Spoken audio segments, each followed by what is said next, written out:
Hey, what's up YouTube? It's your homeboy Lee Sean Anderson, and I'm back with another video reaction. And you know what day it is. It's Saturday. You know what that means. D'Angelo, sing that song for me, please. Yes, it's a Saturday Smile. This video right here is called John Mulaney, Ice-T on SVU. I was about to say SUV. I'm so dyslexic.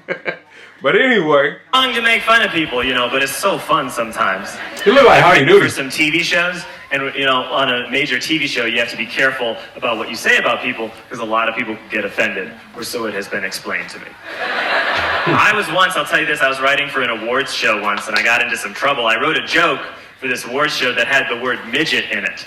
And someone from the network came down to our offices, and he said to me, "Hey, you can't put the word midget on TV." And I said, "I sure would like to." And he said, "No, midget is as bad as the N-word." First off, really? No. No, it's not. Do you know how I know it's not? I said to him, is because we're saying the word midget. Right. We're not even saying what the N-word is.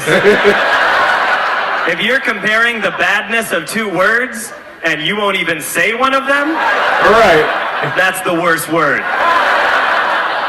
I don't mean to complain about censorship at all, though, because as you probably have seen by now, you can basically say whatever you want on television. It's ridiculous. You can say anything you want. And if you don't believe me, you should watch a little program called Law and Order Special Victims Unit. Yeah, a show that I love, because on that show, you can say the grossest things you've ever heard in your life.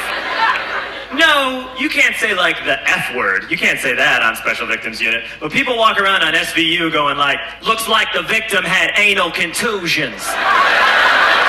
Yo, looks like we found semen and fecal matter in the victim's ear canal. They do. It's so nasty. Those are real things that I heard on Law and Order SVU at 3 in the afternoon. Both spoken by Ice-T. Ice-T is a detective with the Special Victims Unit. He handles New York's most sensitive cases. I love Ice-T on SVU. He is fantastic. He's awesome. What's so great about him is that he's been with the SVU for like 11 years now. But he still treats every case like it's his first in terms of total confusion. Sometimes they'll be in the middle of an investigation and Ice-T will be like, "Yo, you telling me this dude gets off on little girls with pigtails?" It's like, "Yeah, Ice. He's a pedophile. You work in the sex crimes division. You're gonna have to get used to that." You know how they try and tie in like current events to every episode of SVU? Yeah. So there was this episode I saw a while ago that was about sex addiction, because a lot of celebrities had come out as sex addicts. So the episode's about sex addiction. There is a scene in the episode where the other detectives are trying to teach Ice-T what sex addiction is, and it takes a couple of minutes. That's for the audience purposes. And finally, Ice-T gets it, and they cut to him in this close-up, and he goes, "Oh, I get it. You mean like when someone drinks too much, or snorts cocaine, or bets the house on the ponies?" I was like, "Yeah, you got it, man." And I was psyched that Ice-T understood, so that they could continue with the investigation. But I could have watched another 4 hours of Ice-T just naming examples. Just that close up. And Ice-T like when someone smokes too many cigarettes, or like when someone shops too much with credit cards, or like when someone plays too many scratchy lotteries, or like when someone eats too much chocolate cake. Or like when someone eats too much chocolate cake and then barfs it up. And he would just keep talking, and it would slowly fade out and say executive producer Dick Wolf. That'd be my ideal episode. That'd be a good one. Yeah, the murder got away now. I also watched the show called Cold Case Files On cold case files, they solve old murders. And it's really interesting, because what I learned from it is that it was really easy to get away with murder before they knew about DNA. It was ridiculously easy. Like, what was even going on back then? What was a murder investigation like in 1935? One cop would just walk in and be like, "Detective, we found a pool of the killer's blood in that hallway." He would just be like, gross. Mop it up. Now then, back to my hunch.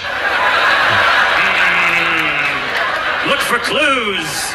I'll tell you what we'll do. We'll draw chalk around where the body is. That way we'll know where it was. A couple of years ago, I saw this movie called Public Enemies with Johnny Depp. It was about old bank robbers and stuff. Here's how easy it was to get away with bank robbery back in the 30s. As long as you weren't still there when the police arrived, you had a 99% chance of getting away with it. To the point that, like, those old bank robbers, they take credit for the bank robberies. Like, they come running out of there and they're like, "Ha ha ha! And if anyone asks you, tell them it was Golden Joe and the Suggins gang." And then they, like, shoot Suggins into the side of the wall. It's like, what, were bullets free back then? And they don't even disguise themselves. They dress up for the bank robbery. They're rolling in there in like big suits and hats like they're going to church in Atlanta the next day. That's funny, man. Hey, this dude, yeah, he was pretty funny, man. I enjoyed his jokes. He was very humorous to me. And I think what made it even funnier is the fact that he looked so clean cut. And so like dorky looking, and then he's telling these jokes. Hey, it makes everything funnier, in my opinion. But that's just me. But hopefully you like these jokes. I know I did. And yeah, that's gonna do it with this video. Like, comment, and subscribe. And if there's any other videos you want me to react to, let me know in the comments below. Alright? I'm out. Drink lots and lots of water. Dose, dose.